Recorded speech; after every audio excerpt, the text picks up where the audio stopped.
الصلاة خير من النوم۔ ناظرین گرامی، ایک روایت میں حضرت مؤمنہ رضی اللہ تعالیٰ عنہ بتاتی ہیں کہ نبی کریم حضور صلی اللہ علیہ وسلم مردوں اور عورتوں کی صفوں کے درمیان کھڑے ہوئے اور کہا کہ اے عورتوں کی جماعت، جب تم اس حبشی کی اذان اور اقامت سنو تو تم بھی اس کی طرح کہنا، کیونکہ ہر لفظ کے بدلے تمہارے ہزار درجے بلند کیے جائیں گے۔ حضرت عمر رضی اللہ تعالیٰ عنہ نے سوال کیا کہ یہ تو عورتوں کے لیے کیا اجر ہے؟ نبی کریم صلی اللہ علیہ وسلم نے ارشاد فرمایا کہ 2 گنا اجر ہے۔ آپ صلی اللہ علیہ وسلم عورتوں کی جانب متوجہ ہوئے اور فرمایا کہ اگر کوئی عورت اپنے شوہر کی اطاعت کرتی ہے اور اس کا حق ادا کرتی ہے، اس کی اچھائی بیان کرتی ہے اور اپنے نفس پر اور اس کے مال میں خیانت نہیں کرتی، تو جنت میں اس کے اور شہداء کے درمیان صرف 1 درجے کا فرق ہوگا۔ اگر اس کا شوہر مؤمن ہوا، اچھے اخلاق والا ہوا، تو وہ جنت میں بھی اس کا شوہر ہوگا، ورنہ اللہ تعالیٰ اس کا نکاح شہداء میں سے کسی سے کر دے گا۔ ناظرین گرامی، یہ فضیلت بیان کی گئی اذان کو سننے کے حوالے سے اور اس کا جواب دینے کے متعلق، لیکن آج ہم ایسے دور میں رہتے ہیں، ہم اپنے ارد گرد یہ دیکھتے ہیں کہ مؤذن اذان کے لیے آواز بلند کرتا ہے، ادھر ٹی وی کا ولیوم بڑھا دیا جاتا ہے، گانے کی آواز کو بڑھا دیا جاتا ہے کہ نماز کے لیے ہونے والی اذان تو دن میں 5 بار کہی جاتی ہے اور روزانہ ہی ایسے ہوتا ہے، لیکن کہیں ایسے ڈرامے کار سین نہ گزر جائے اور گانے کے بول نہ گزر جائیں۔ اذان کی بے ادبی کے حوالے سے ایسا ہی ایک دردناک واقعہ آج آپ کے سامنے پیش کیا جائے گا، لہذا آج کی اس ویڈیو کو آخر تک ضرور دیکھے گا اور اپنے دوستوں کے ساتھ اس ویڈیو کو لازمی شیئر کیجیے گا۔ ناظرین گرامی، اذان کے جواب کے حوالے سے کئی احادیث میں تاکید بھی ملتی ہے اور ساتھ ہی ساتھ یہ تعلیم بھی دی گئی کہ اذان کا جواب کیسے دیا جائے۔ اس حوالے سے وہ خاص کلمات تھے جن کے پڑھنے سے اللہ تمام گناہ معاف کر دیتا ہے۔ مسلم شریف میں آتا ہے کہ مؤذن کی آواز سن کر جو شخص یہ کلمات پڑھے گا اس کے گناہوں کی مغفرت کی جائے گی۔ وہ کلمات یہ ہیں: اللہم رب هذه الدعوة التامة والصلاة القائمة آتی محمد الوسیلۃ والفضیلۃ والدرجۃ الرفیعہ وابعثہ مقاما محمودا الذی وعدتہ وارزقنا شفاعہ یوم القیامہ انک لا تخلف المیعاد۔ ناظرین گرامی، جو بھی شخص نماز کے لیے ہونے والی اذان کے بعد یہ کلمات ادا کرے تو اللہ تعالیٰ اس کی گناہوں کی مغفرت فرما دیتا ہے۔ یہ اتنے آسان کلمات ہیں کہ ان کو یاد کرنے اور پڑھنے میں کسی بھی قسم کی مشقت نہیں ہوتی، بلکہ اس عمل کی وجہ سے اللہ نے گناہوں کی معافی کا وعدہ کیا ہے۔ لیکن افسوس کی بات یہ ہے کہ ہم اللہ کے اس ایمان سے محروم رہ جاتے ہیں، کیونکہ ہم میں سے اکثر لوگ اذان خاموشی سے سنتے ہی نہیں۔ بخاری شریف کی ایک روایت میں آتا ہے کہ جو شخص اذان سننے کے بعد یہ دعا پڑھے گا تو اس کو حضور صلی اللہ علیہ وسلم کی شفاعت نصیب ہوگی، جو کہ اذان کے بعد کی دعا ہے۔ ناظرین گرامی، اس دعا کی اتنی بڑی فضیلت ہے کہ پڑھنے والوں کو نبی کریم صلی اللہ علیہ وسلم کی شفاعت نصیب ہوگی۔ اس دعا کے حوالے سے آتا ہے کہ یہ دعا خاص طور پر اللہم رب هذه الدعوة التامة والصلاة القائمة آتی محمد الوسیلۃ والفضیلۃ والدرجۃ الرفیعہ وابعثہ مقاما محمودا الذی وعدتہ وارزقنا شفاعہ انک لا تخلف المیعاد۔ ناظرین گرامی، جو شخص یہ دعا پڑھتا ہے تو اس سے پڑھ کر اس کے لیے اور کیا خوشخبری ہوگی کہ کسی مسلمان کو حضور صلی اللہ علیہ وسلم کی شفاعت نصیب ہو جائے۔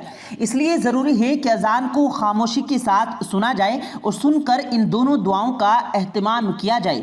فقہا کا یہ کہنا ہے کہ اذان کے وقت استنجا وغیرہ کے لیے بیت الخلاء جانا ہے تو شخص جا سکتا ہے، تو بالخصوص جب تک جا بہت ہی شدید ہو۔ البتہ بہتر یہ ہے کہ اذان کے وقت بیت الخلاء میں نہ جائے اور خاموش ہو کر اذان سنے اور اس کا جواب دے۔ اور اذان در حقیقت ندائے الہی ہے، اور اس کا ادب و احترام یہ ہے کہ آدمی جس کام میں بھی مشغول ہو، یعنی جو بھی کام کرنے جا رہا ہو، تو اس کو روک دے اور اذان کو سن کر اس کا جواب دے۔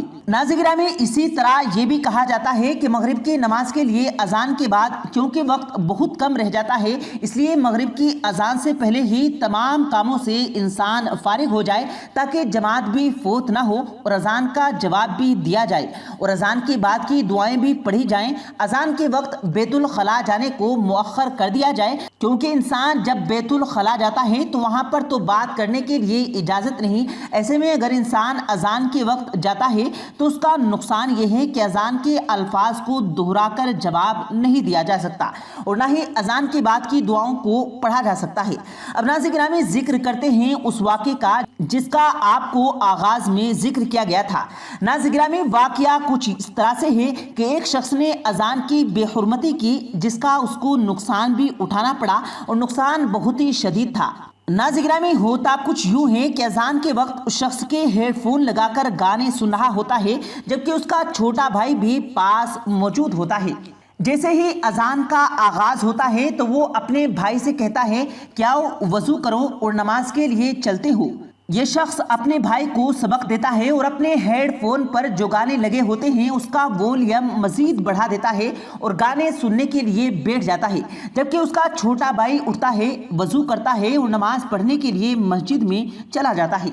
जब वो मस्जिद से नमाज पढ़कर घर वापस आता है और वो देखता है कि उसका भाई लेटा हुआ है और उसकी आंखें बिल्कुल बंद हो चुकी हैं, तो अपने भाई को हिलाता है और उठाने की कोशिश करता है, मगर भाई कोई भी जवाब नहीं देता। जबकि दूसरी जानिब उसके हेडफोन पर गानों की आवाज़ अभी भी आ रही होती है। ये छोटा भाई उठता है और फौरन शोर मचाना शुरू कर देता है कि पता नहीं मेरे भाई को क्या हो गया है। उसके वालिदैन आते हैं, ये वो देखते हैं तो पता चलता है कि उसकी मौत वाक़ई हो चुकी है। लेकिन नाज़रीन गिरामी, दूसरी जानिब होता यह है कि वो शख्स अपने ही घर के अंदर घूम रहा होता है और अपने अहले खाना को आवाज़ देता है कि ये देखो मैं जिंदा हूँ, तुम लोग मुझे देखकर मेरे जिस्म के पास क्यों रोते हो और मेरी आवाज़ को क्यों नहीं सुनते। लेकिन उस वक्त तक बहुत देर हो चुकी होती है। अब नाज़रीन गिरामी, ये जो भी सिलसिला कर दिखाया गया है वो एक वीडियो की सूरत में दिखाया गया। बाज़ लोगों का ये कहना है कि ये महज एक ड्रामा है, लेकिन असल बात तो हम सबक हासिल कर सकते हैं। किसी भी सूरत अजान की आवाज़ सुनकर इग्नोर नहीं करना चाहिए, बल्कि फौरी तौर पर खामोशी के साथ अजान की आवाज़ देनी चाहिए और अपने तमाम कामों को मुअख्खर कर देना चाहिए। अजान की फजीलत के हवाले से एक और हदीस बताते हैं कि हज़रत अबू हुरैरा रज़ियल्लाहु ताला अन्हु फरमाते हैं कि मैंने रसूल करीम सल्लल्लाहु अलैहि वसल्लम को ये फरमाते हुए सुना कि मुअज्जिन की आवाज़ जहाँ तक पहुँचती है वहाँ तक उसकी मग़फ़िरत कर दी जाती है और हर खुशकोतर उसके लिए मग़फ़िरत तलब करता है और अजान सुनकर नमाज के लिए हाजिर होने वाले के लिए 25 नेकियां लिखी जाती हैं। प्यारे दोस्तों, नमाजों के दौरान के गुनाह बख्श दिए जाते हैं। इस रिवायत में जिक्र है कि हर खुशकोतर उसके लिए गवाही देता है।